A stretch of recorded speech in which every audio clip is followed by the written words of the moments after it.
Hey, what's going on, ladies and gentlemen? Just wanted to jump on here real quick. Had a conversation with a friend of mine regarding my position in the hobby.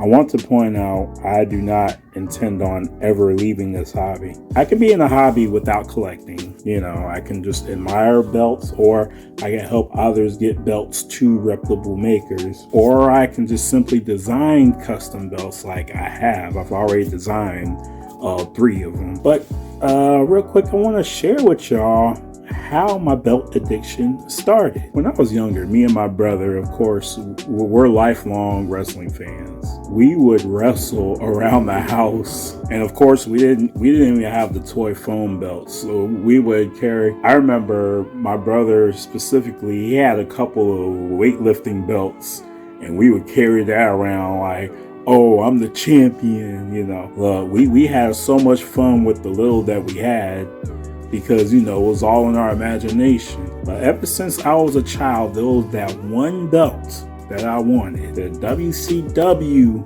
Big Gold. Growing up, that was my favorite belt of all time, like second to none in my opinion. And that still rings true, as I have 5 of them now. But getting back to the addiction itself, all I wanted was a Big Gold. I liked other belt designs, but I knew I couldn't have multiple belts.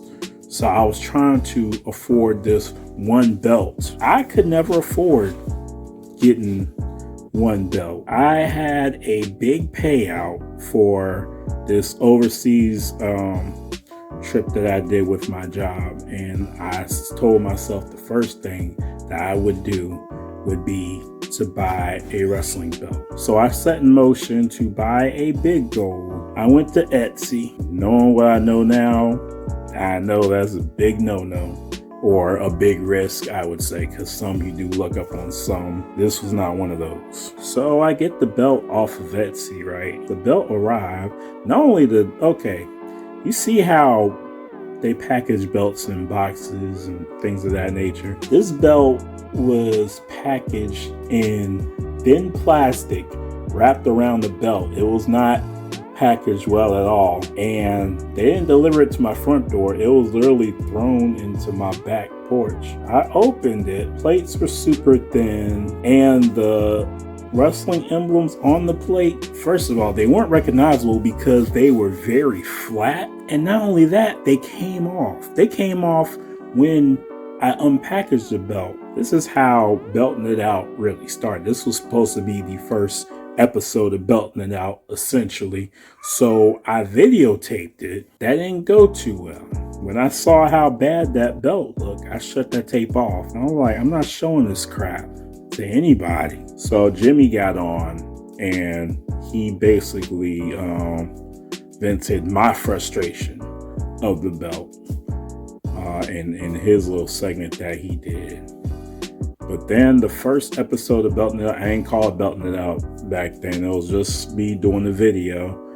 I showed how bad the belt was, and that I went on and got a Fandu. So this was both a gift and a curse, because Fandu didn't have just one type of belt. They had the all silver, they had the copper, they had the antique, the gunmetal, though I'm not a fan of the gunmetal, the dual, and then later on they would have deluxe. Of course, I was blessed to get that, but in my mind, I'm all like, man, I have to get all of these, or as much as I can, as a small collection. And this is back when Fandu, when their Facebook page used to do raffle. I won my first raffle. Getting raffles ended up being very addictive in itself. It's like the thrill of winning a free belt.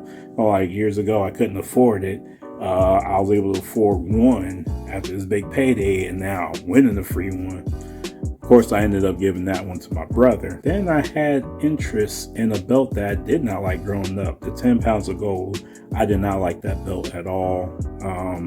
It wasn't just my fancy.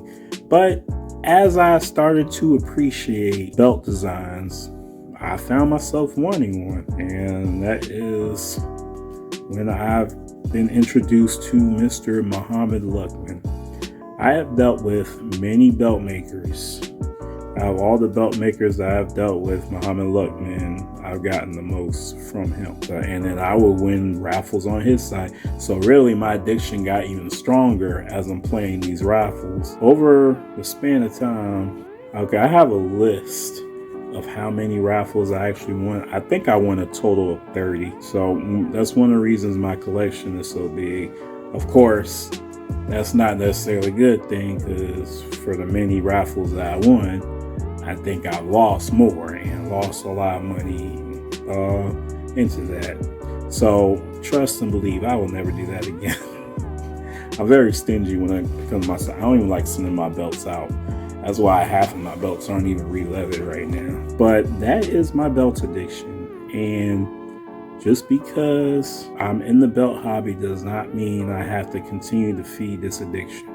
I love belts. I'll continue to love belts. But that is the story of how my addiction started and how I'm just kind of wavering off from it. Financially, things are hitting pretty hard, and I don't want to get to the point where I have to sell my belts, because actually I might be to that point now. I'm going to avoid it as much as I can. But I just wanted to tell y'all the story of how it all started. Yeah, have a good night. Thanks for following us to the end of the video, and don't forget to follow us on Facebook at the Wrestling Fray Facebook page. Also, don't forget to follow us on Twitter at Jimmy Fray Twitter page, your name.